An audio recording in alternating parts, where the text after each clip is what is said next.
Hey, what's up everybody? Video 44 coming at you another video. Alright, so I've been trying to keep my ear to the street in regards to the Lakers. There isn't a whole lot going on right now. They're still trying to sort through their coaching candidates. I haven't heard any new names, so it's kind of hard to do content like I would like to do because it's off season and there's nothing going on. What I can say is I'm starting to do more homework on these draft players. I did some homework on Mateus Bruzelis just a moment ago. He's not necessarily in our draft range in theory, but you never know. You want to know everybody in the entire first round because anything can happen, man. Literally anything could happen. And so I did a little homework on him just a moment ago. And I've also done homework on Zachary Richard, who will probably go 1, 2, or 3 in that first range. So, you know, I'm making my rounds. I'm just trying to get used to the names that are at the top of the draft. I'm further behind in my homework for draft prospects than I usually am at this point. Draft is a little over a month away. I usually know who everybody is in the first round by now, and right now I think I've done homework on maybe like 7 players, maybe a little more than that. So I am not familiar enough to do a mock draft, but that's going to come around very soon as I continue to now refocus rather my attention on these prospects. I want to get familiar with everybody if at all possible, so I can do a nice first round mock. I don't think I did second round last year. I don't believe I'll probably do it this year either, but in first 30 picks, I want to get in the bag. So yeah, man, that's what's on my mind right now. I just kind of focusing on that, and then of course with the Lakers and listening to some of these podcasts, and essentially what they're talking about right now, the latest manufactured news is it's been said that LeBron James and his camp are staying out of the coaching hiring, which is, I mean, sometimes when you hear stuff that you know nobody's going to buy, you wonder why people sell it to begin with. Nobody's buying that, bro. The number one candidate is J.J. Redick for the coaching job. He's never coached anyone over the age of 15. Why otherwise would he need this job or be a candidate for this job if not for LeBron James? Like, sometimes it's best, and maybe this is just my point of view, but sometimes it's best not to sell anybody anything rather than to sell people stuff that they're not going to buy. You know what I mean? If it's a lie that isn't even believable, wouldn't it make more sense to just not say anything at all? Trying to tell everybody that LeBron James has nothing to do with the coaching situation when you clearly see that the only reason why the guy that they have at the top of the list is on that list is because he's LeBron's friend. You do better not selling anybody anything if you want to sell us that, man. So that's my point of view, man. I just think that the Lakers are kind of manufacturing news at the moment, just so that these talking heads have something to talk about. But in reality, there's really nothing to talk about. We're out of the playoffs. It's all about the Timberwolves, the Pacers, the Celtics, and the Dallas Mavericks right now. There's nothing to really say about the Lakers. If we want to talk about anything, we talk about the prospects in the 17th range.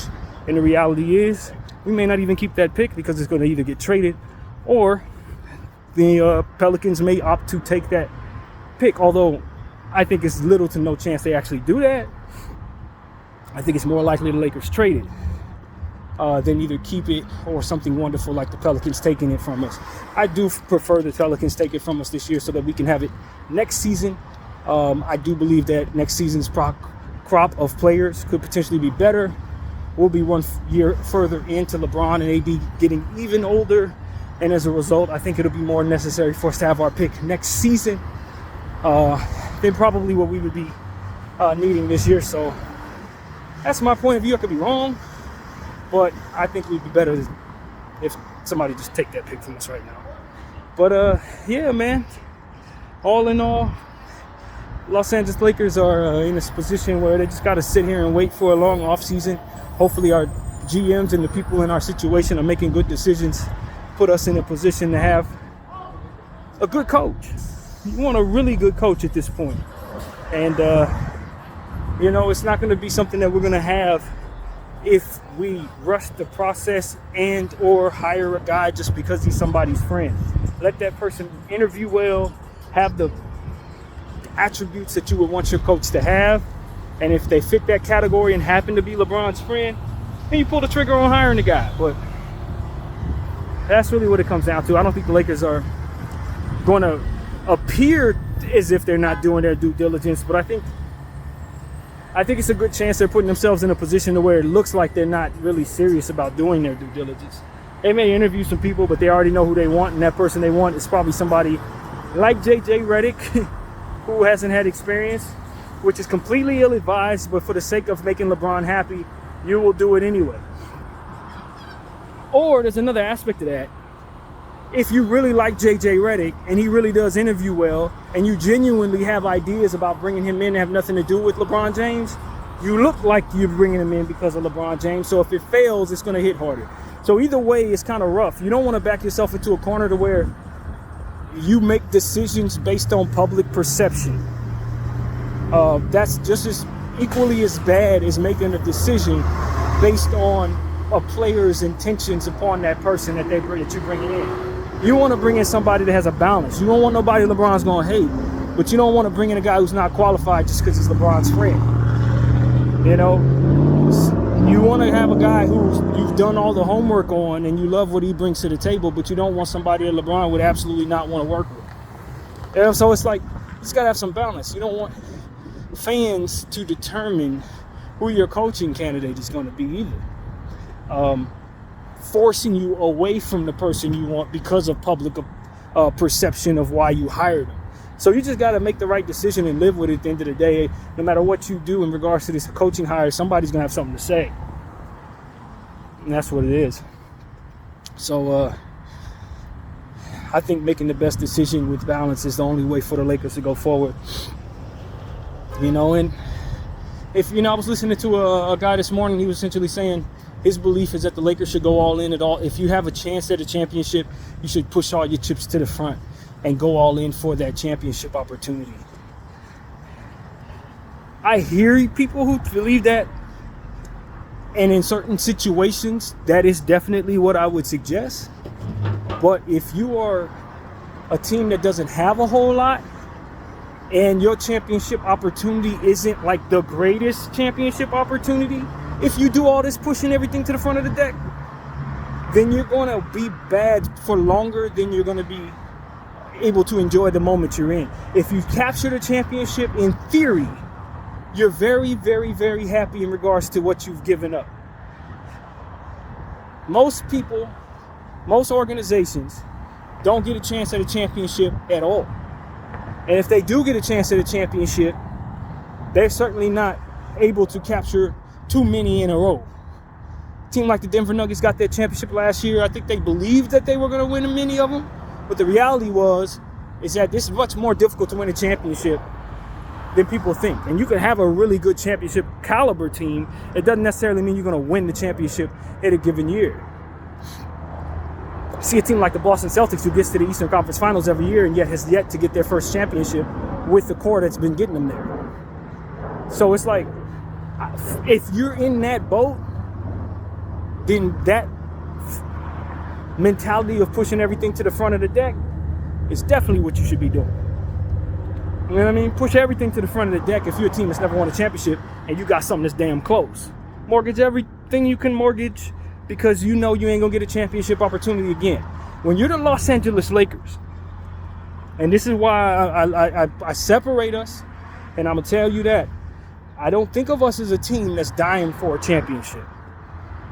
The race that the Lakers are in, and I keep telling people this, the race that the Lakers are in is against the Boston Celtics for the most championships ever, which means you can't afford to have 8 years or 9 years in a row where you're not good enough to get close enough to the championship, because they may run up 2 or 3 championships while in that era and you never catch up. So when you're talking about the Lakers and our expectations and what our ultimate goal is and what our little very special and elite tournament actually is, you can't necessarily go all in for a championship opportunity if it's going to give away any chance of you being decent for 5, 6, 7, 8, 9 years. You can't do it. You can't dig yourself into the hole that we've dug ourselves in, dig yourself even further into that hole, and risk falling further behind in that competition. Now, when you don't respect that Lakers-Celtic competition, and you have the mentality like maybe a team like the Rockets who may get a championship every 25, 30 years, then yeah, you can mortgage everything in 1 year and get that opportunity because you know probably not going to get another opportunity. It's hard to get stars in your uniform. You may have a small market, so anytime you get a group of guys that are good enough but need just a little bit more to get over the hump, then yes, you mortgaging a few future picks puts you in a position to maybe get good enough. I'm fine with that. But when you're going up against the Boston Celtics all time, you doing everything you can in a single season to push all your chips to the front of the deck to get one opportunity at a championship is something that you only appreciate to a point, because you get one championship and then you've put yourself in a position to suck for 7 years.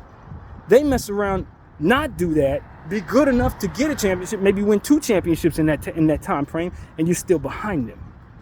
So for what we're doing, for who we are, which is no one else, we need to do things in a way that's a bit more safe so that our floor is not bottoming out without picks to show for it.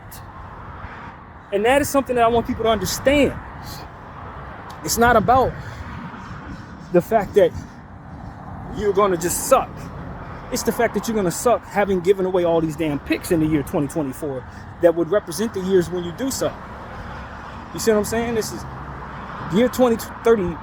You're going to be whatever you're going to be. Maybe you're a good team, maybe you're a bad team.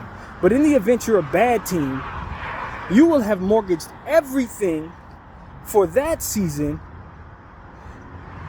that you could otherwise have used. And the only way you're going to get better that year is if you continue to kick that can down the road by mortgaging more of your future. You'll never actually be good enough to be decent. And certain years you're going to end up punting down the road because of it. You see what I'm saying? Just for opportunity that may not manifest into a championship. For some random year that's going to be gone as quick as it came. When you're a legacy franchise like us, at the top of the mountain, who's won multiple dynasty eras, multiple back-to-backs, you can't mortgage everything for a chance at a single championship. Because the race that you're in means that you're betraying 7 or 8, 9, 10 other seasons for which maybe you will want to push everything to the front of the deck. Remember, the Lakers are a franchise that has the LA market, which means it's easier for you to get talent than, say, Indiana Pacers. So if the Pacers have enough in their core to win a championship, but maybe their bench is trash, and they got like 6 and 7 picks to mortgage, and they can get good enough, maybe they should mortgage 4 or 5 of those picks, because this that year. And if they let this core go by the wayside, there's no guarantee anybody else going to want to sign there forever. But us, man, everybody puts us in their wish list of teams to go to. What you need to make sure you're good enough to do is to be able to build around those stars. So with that being the context of who you are, hell no, you shouldn't be mortgaging things in the future for a chance at a championship, because in theory, you're always going to have a star in place that you're going to need to have stuff in place to make good enough. So for who you are, Lakers, hell no, you shouldn't be adopting that rule of we must go all in when we have a chance at a championship. Because the reality is, you should always have a chance at a championship, because you should always have superstars trying to kick down the door to get to you. When you are shaped a certain way, you got to move a certain way. I can't move like the Pacers or the Sacramento Kings, or, I can't move like those teams. Because they move with the understanding that they may never get another opportunity, or there may be another 25 years before they get a star. Those stars aren't coming there because they're trying to get here. They're trying to get here. They're trying to get to New York. They're trying to get to Miami. They're trying to get to places where the sunshine is there, or the lights are bright. That's what it is. So if we move like those small market teams who may never get another opportunity, when these superstars come looking in the direction of where they want to go, which is automatically here, they're going to see us not having enough to build around them, and they're going to choose away from us. You're going against what it is that ultimately is your benefit when you think like that. So I hear people saying, yo, when you have a chance at the championship, you go all in. Yes, as a small market team that's never going to get another star again, potentially. You had better. But a team that can get any superstar any season, Every year a superstar is going to be free trying to come here. Every 2 years, you're going to have an opportunity at the best player ever wanting to be in your uniform. And the only thing that's going to keep him from being in your uniform is the fact that you don't have a foundational future from which to build around the player. So that's where I'm like, yo, man, do people have self-awareness to know who they represent? You are the Lakers, fam. And because you're the Lakers, you can't move like you're the Pacers. You can't move like you're Sac. You can't move like you're one of these small market teams, bro. You're not. Doing what it is that they do is going to put you in a position to be further behind than them, because you are essentially pulling back so that they can come up when you mortgage everything and let them have it. It doesn't have the same effect, is what I'm saying. When you do that crap, that's against your grain. That's for their benefit. Now, if they keep on holding back, if you're a team like the Sacramento Kings and you somehow inherit a great player, Luka Doncic somehow falls in your uniform, and you got 3 years to keep him happy, you damn right you better mortgage everything. You do this now. If you're the Milwaukee Bucks, you got Giannis Antetokounmpo, you damn right you mortgage everything. You do this now. Because what could happen is not only do you not ever get another superstar, but you could lose that superstar being conservative with all of your assets. Lakers don't necessarily have that problem. Yes, we have that superstar we could lose, but another one will be coming in right behind him, so long as we don't make this place so unattractive that no one will want to come here. People got to have awareness about what it is they represent and what works for them versus what works for someone else. You cannot mortgage everything when your best attribute is the desire for people to be with you, so long as you don't mortgage everything. You see what I'm saying? That don't work for us. As they say, what you eat don't make me poo. What the Pacers eat don't make the Lakers poo. If the Pacers act like the Lakers in regards to building their team without seizing the opportunity of a player like Tyrese Halliburton being in place, Tyrese Halliburton is going to go where? To the Lakers. Right? And if the Lakers mortgage everything they have for LeBron James, you know what ends up happening? Tyrese Halliburton looks at the Lakers and says, no, I don't want to go there. Let me go to the Heat. You see what I'm saying? You can't move like these teams do, or you're going to lose what makes you in regards to the leverage that you have as the bigger market. The bigger market with the beautiful sunshine, friends. That's what you are. So that's why I want to say to people like, yo, man, hey, you listen to small market GMs and they tell you what works for them. They better mortgage every damn thing right now for the superstar that's in place, because chances are they're not going to get another superstar. And if they don't show themselves to be a winning organization, whatever kid they draft next is going to want to get the hell out of there and go where? To the Lakers. You understand what I'm saying? That's what it is. And if the team like the Lakers plays conservative ball, then they're going to be in a right position to gain all of that stuff that everybody else is ultimately going to lose if they don't mortgage everything and show they're a winning organization. We don't have to move like that. If anything, if we do, we're probably working against ourselves. And that is what I want people to understand. Do not listen to people who tell you to go all in, forget all of your future for a 40-year-old LeBron James as a Los Angeles Laker. If this is the Pacers, you do that.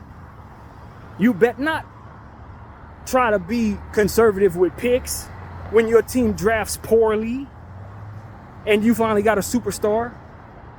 No, you had better go all in. It's not who we are.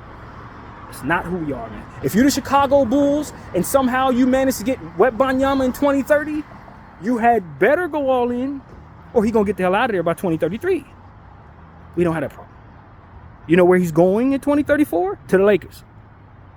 Unless we don't have any reason for him to believe that he can be built around, then he'll go to the Heat. You see, I'm talking in circles, but it's so important that people understand.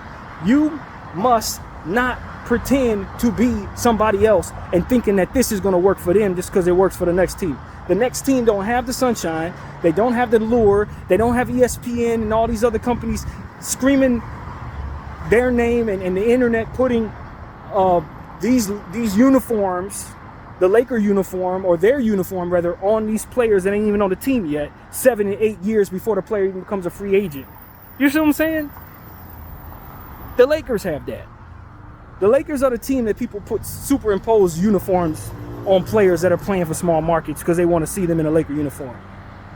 Not the Nuggets, not the Timberwolves. Those teams got to go all in for those players. So that golden rule that homie was talking about, I wish I could think of his name right now. He was saying, man, it's a golden rule. You got to go all in. You are going to hurt this team listening to that man in regards to that. That's a golden rule when you have a small market. That's a golden rule when you've already got a bunch of picks. And you can afford to mortgage 3 and 4 and 5 of them at a championship opportunity. Probably to only get ousted by another team that just may slightly be better than you that year. Even when you do go all in. Hell no.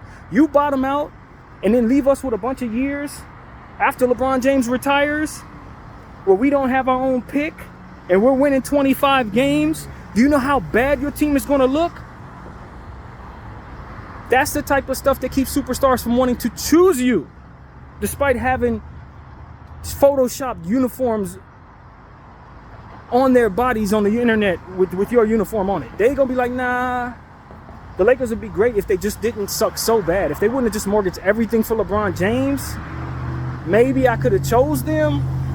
But now let's see what Pat Riley's talking about. Let's go see what the Knicks are talking about. Let's go see what the Clippers are talking about. Hell no, you can't afford to do that for LeBron James. If anything, you should be thinking opposite of that. You need to move on from LeBron, move on from AD, get picks for all of them people. Identify that you are the Lakers and wait for the stars to come to you because you are filled with everything that they would otherwise want. Equity to make plays, trades to get better, in abundance, and the beautiful sunshine of Los Angeles, for which none of these other teams got. So that is important, man. I'm tired of people go all in, not for the freaking Lakers. If you want to do that stupid crap, be a fan of one of them other teams. Be a fan of the Raptors. They need to do stuff like that. Not a team that has the Lakers logo on it when everybody's photoshopped Laker uniforms on every single player. You know how long Trae Young's been spoken of in regards to coming to the Lakers? For 6 years.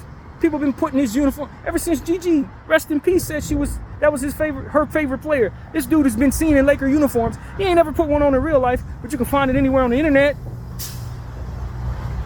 When LeBron James first got to Miami, they had Laker uniforms photoshopped on him.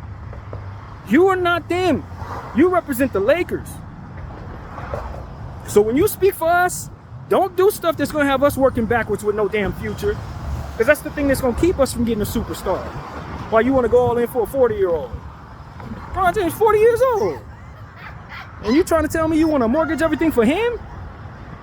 When you're the Lakers? Hell no, you better show some self-awareness, man. We ain't doing that. We ain't doing that if we know who the hell we are and we know what the hell is going to get us what we want. We ain't going to do nothing stupid. That's stupid. Not all teams are created equal, ladies and gentlemen. Not all markets are created equal. Some need to be more conservative with what they have. Others need to be the opposite of that to manage. It just is what it is, heavy and light. If you put more weight on this one, it sinks. If you put more weight on that one, it balances out because they're not the same weight. We are not the same weight. My God, man. This is important because people are going to listen to that and be like, yeah, you know, no. Hell no. Laker front office. Please listen to the people that are thinking about your future. Please do not listen to the people that are thinking about your present.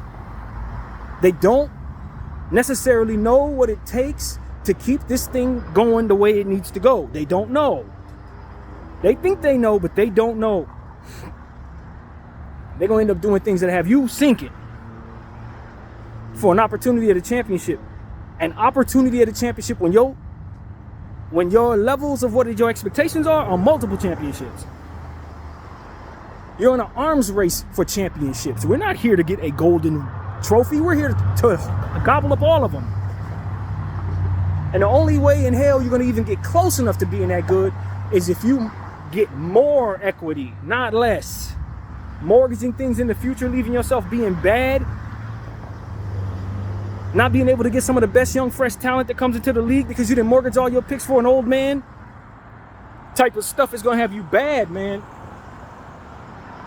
So I just want people to understand this. I was listening to him be more extremely vehement about this point of view, and I'm on the other side of it. I'm talking, we at war damn near in regards to this point of view.